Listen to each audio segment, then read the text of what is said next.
everyone, and welcome to episode number 93 of the PE Geek podcast.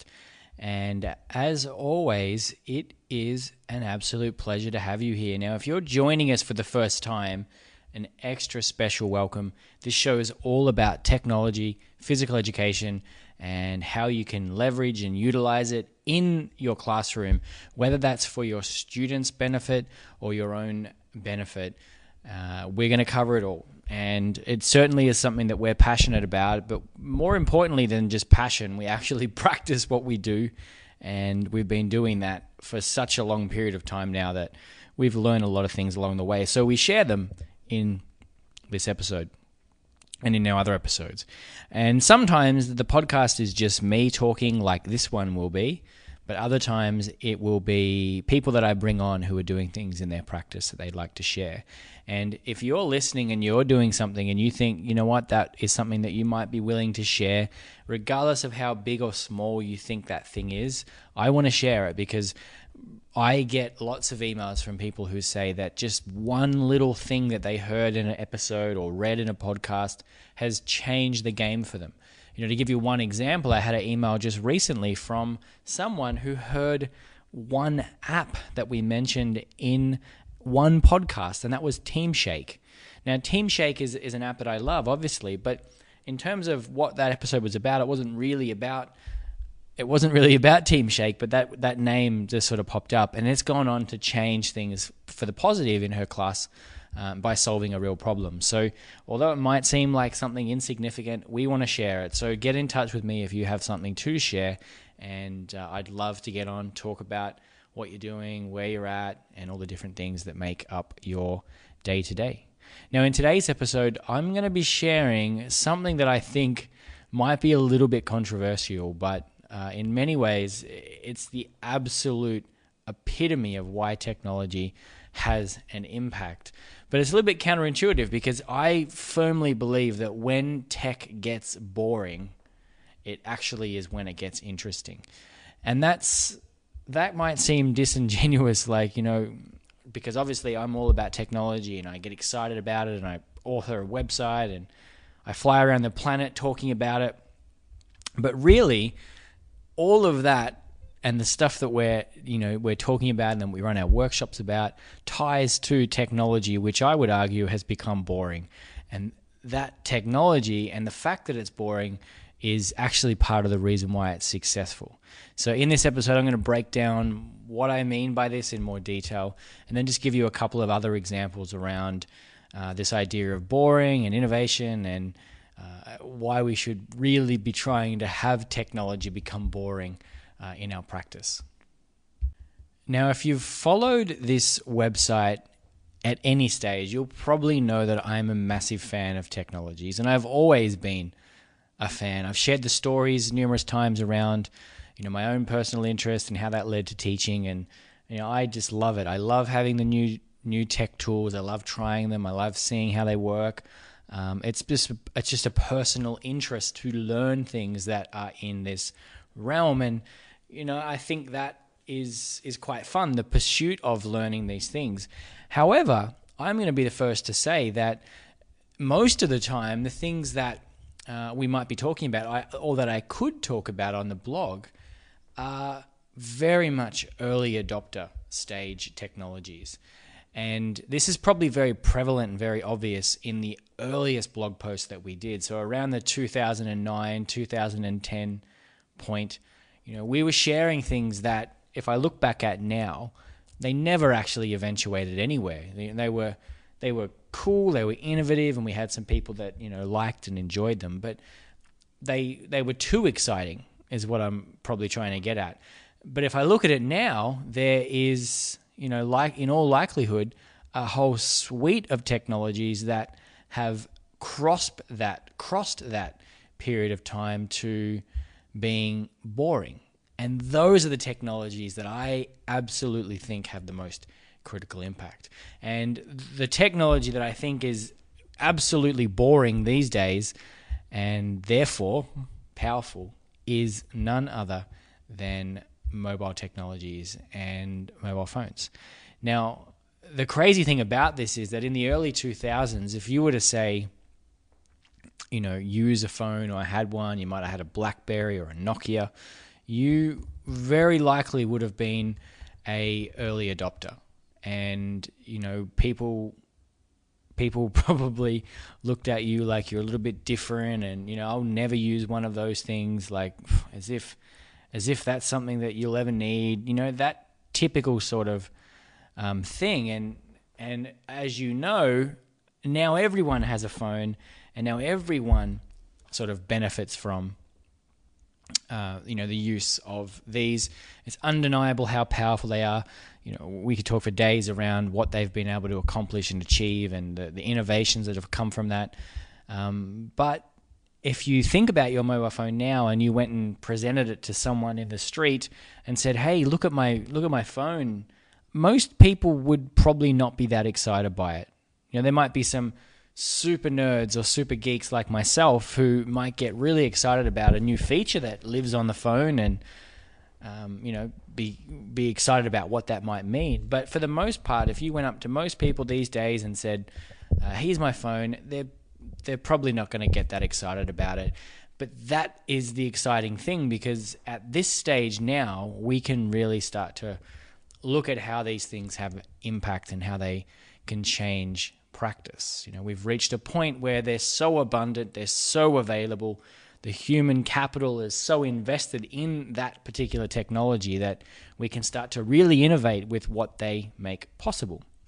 Now, this is really sort of made very clear by the Rogers bell curve, which is a study from like 1950 where they looked at innovation and the rate at which innovation happens, and broke up the people who are in society into different groups.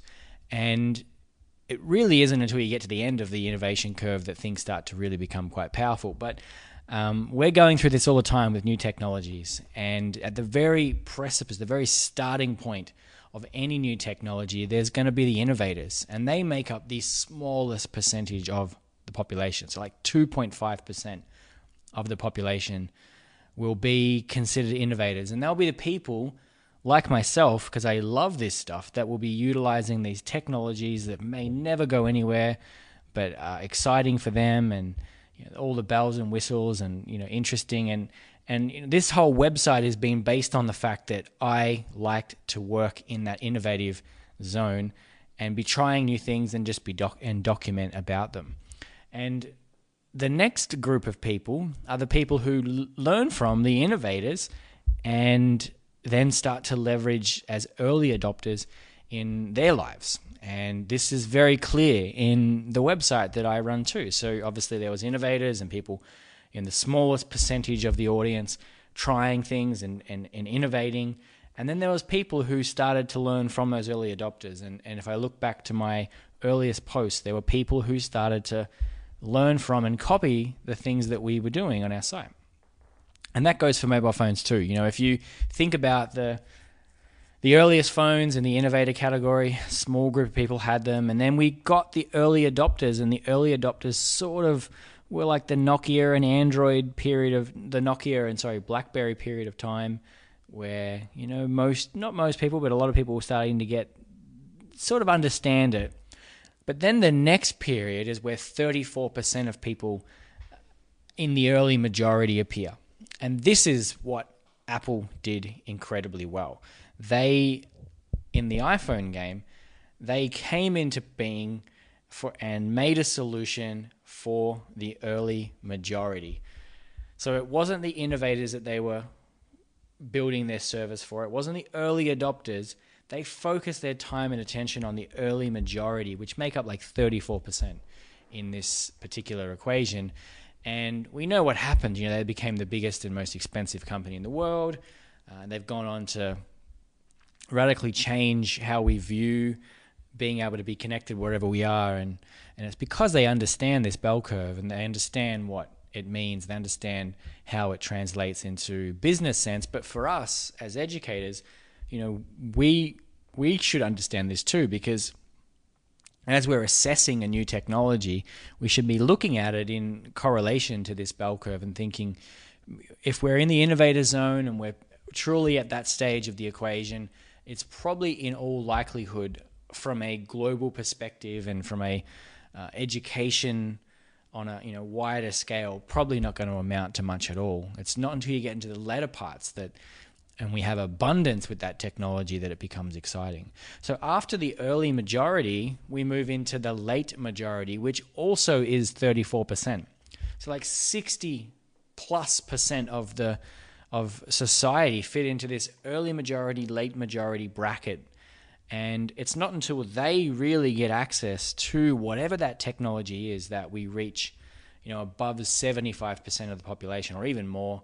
And things become possible, things become exciting, and things become real. And I've seen this myself with the content that we have written about on this blog and the stuff that we've shared and the workshops that we do.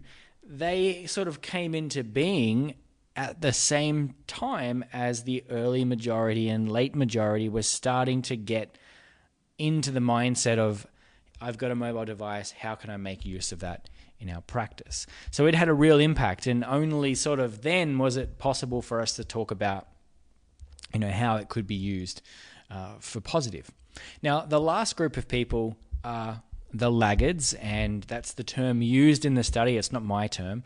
And they make up about 16%. They're usually much more conservative and less educated, and they are a bit more harder to move into a new technology. But the thing is that when they start adopting it and start utilizing it, it's very easy to say that technology has reached a point in time where it isn't seen as exciting and innovative anymore. It's truly boring. And I would say that's where we are with mobile technology at the moment, mobile devices and tablets and so on.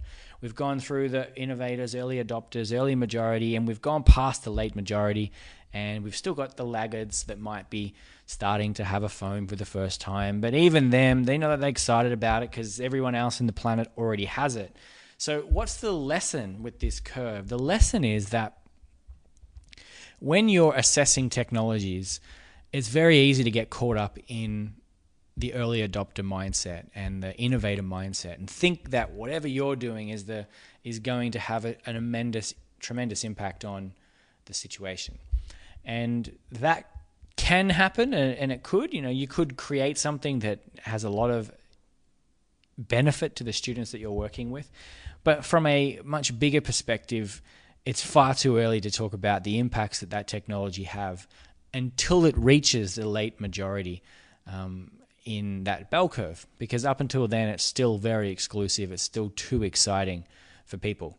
So as of recently, I am applying the boring test to anything that I see. If I see a new technology rolling around and I think about how could I share this with the people on the site, I'm really applying the boring filter. If I think it's too exciting and too interesting to share, I'm probably not going to share it because I just think that it is far too early for it to be of benefit. Although in saying that, I know that there is a particular group of people in my audience who absolutely are like me. They want to be the early adopters. They want to be the innovators. They want to be in that early majority. So there's a balance between us sharing the most cutting edge things that we can come across and also ensuring that we actually share stuff that's boring and has an impact. So I hope this episode's been fascinating. I want you to think about the boring filter from now on whenever you see a new technology and you start to assess how valuable it could be. And I think you'll come to quickly realize that the most boring things in our world are what really makes a difference. When they reach scale and we've sort of moved on to the next thing, that thing can be in its world to do whatever it does. I'm seeing it right now with a technology that is about to become boring. It's not quite there yet. It's in the early adopter or almost early adopter. Sorry, it's in the early majority phase or about to be. And that is augmented reality. I spoke in a previous episode about it as a technology to watch out for. I believe that fundamentally, I think it's going to transform education in our world, but it's still really too exciting for that to happen. It's still something that we look at and go, wow, and amazing. And that's great because the innovators and the early adopters are driving it towards being something that early majority get on board with. But then as we move into that late majority, it's going to start to wear off, and we're going to start to be less impacted by its excitement and what it does, and that's when things will start to really happen. So the big progression through a technology going from the early adopter phase to the early minority is an event that makes that happen. And Apple were the people who made that happen with mobile devices and the invention of the iPhone. It's undoubtedly true. It absolutely was them that made it happen.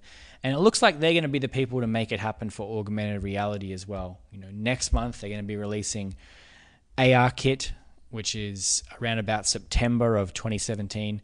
And when that's released, it's going to make augmented reality possible on every single smartphone that they already have rolled out into the world. And at that stage, we're going to become familiar with it, and we're going to become aware of it, and it's going to move towards the late majority and eventually the laggards, and quickly become boring, and that's when things will get exciting. So let me know if you've been able to apply the boring test to anything in real life. If you're at school and someone shares something with you, think about it from this perspective, and you'll get some new clarity around technology and which things to go after. As always, if you want to see a full transcript of this episode, then you can go to thepegeek.com/93 for episode 93. And if you have any questions or anything that you would like to send my way, there's a few ways to do it. Probably the easiest way is to download the PE Geek app, which you can get for iPhone and Android. And in that, there's a number of paths that you can use to communicate with me. And probably the coolest path is, and here is a bit of a contradiction to what I've just spoken about, but the coolest path to communicate with me is the chatbot, which is inside of the PE Geek app. The chatbot is an artificial intelligence-driven chatbot that answers your questions and redirects you based on what you say. And it is super cool. Don't get me wrong, it really is. But it also is a technology that is still in its very early days and going to be hugely disruptive, but it's just too exciting for it to be of super benefit yet. When it gets boring and we just interact with a chatbot in an app without even thinking about it, will be when things really start to progress. So the boring test, lots of fun. Let me know how you go. I look forward to seeing you in episode number 94. Speak soon.